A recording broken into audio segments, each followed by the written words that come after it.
माझ्या दृष्टीने वैयक्तिक मित्र वगैरे विषय संपला। राज ठाकरेंबाबत बोलताना आशिष शेलारांचं मोठं वक्तव्य, दुरावा वाढल्याच्या चर्चांना उधाण।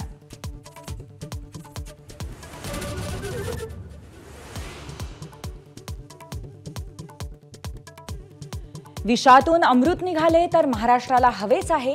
ठाकरे बंधूंच्या एकत्र येण्याच्या चर्चांवरती सामनात्मक भाष्य। शिवसेनेच्या गर्भातून राज ठाकरेंचाही जन्म झाल्याची आठवण।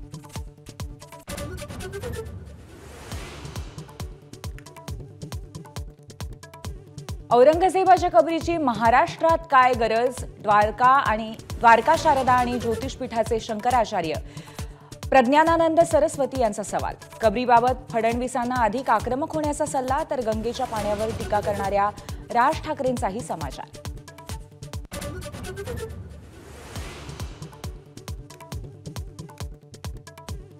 नाशिकमधील दर्ग्यावरील कारवाई प्रकरणी आज सर्वोच्च न्यायालयामध्ये सुनावणी। मनपा आणि उच्च न्यायालय काय भूमिका मांडणार याकडे लक्ष।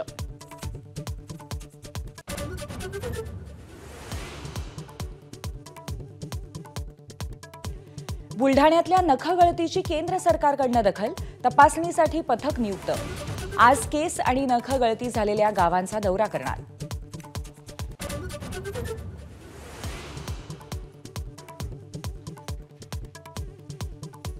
हिंदीच्या सक्तीला भाषा सल्लागार समितीचा विरोध, निर्णय घेताना विचारात न घेतल्याचा अध्यक्ष लक्ष्मीकांत देशमुख यांचा आरोप।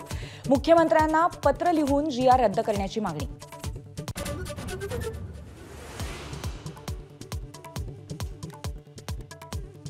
हिंदी भाषा सक्तीच्या वादात आता संस्कृत भाषेची एंट्री। मराठी शाळेत संस्कृत भाषा बंधनकारक करावी, काळाराम मंदिराचे पुजारी महंत सुधीर दास यांची मागणी।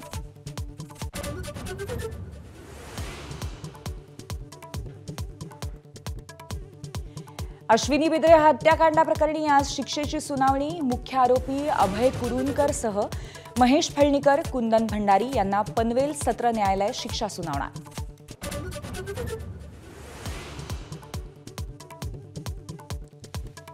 पुण्यातल्या तनिषा भिसे मृत्यू प्रकरणी पोलीस नोटीस पाठवून डॉक्टर सुश्रुत घैसास यांना चौकशीसाठी बोलावणार।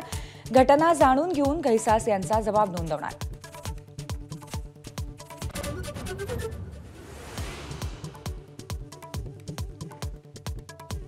पूजा खेडकरला सुप्रीम कोर्टाने दिलेला अटकेपासूनचा दिलासा आज संपणार। अटकपूर्व जामिनावर सुनावणी। पूजाला दिलासा की अटक याकडे लक्ष।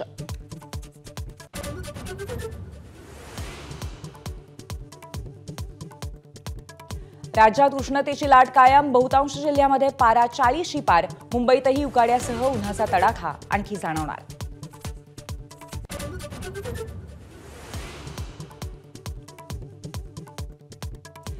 वानखेडेवर रोहित आणि सूर्यकुमारची दादागिरी। आयपीएलमध्ये मुंबईच्या विजयाची हॅट्रिक। चेन्नई सुपर किंग्सवरती 9 विकेट्सने मात।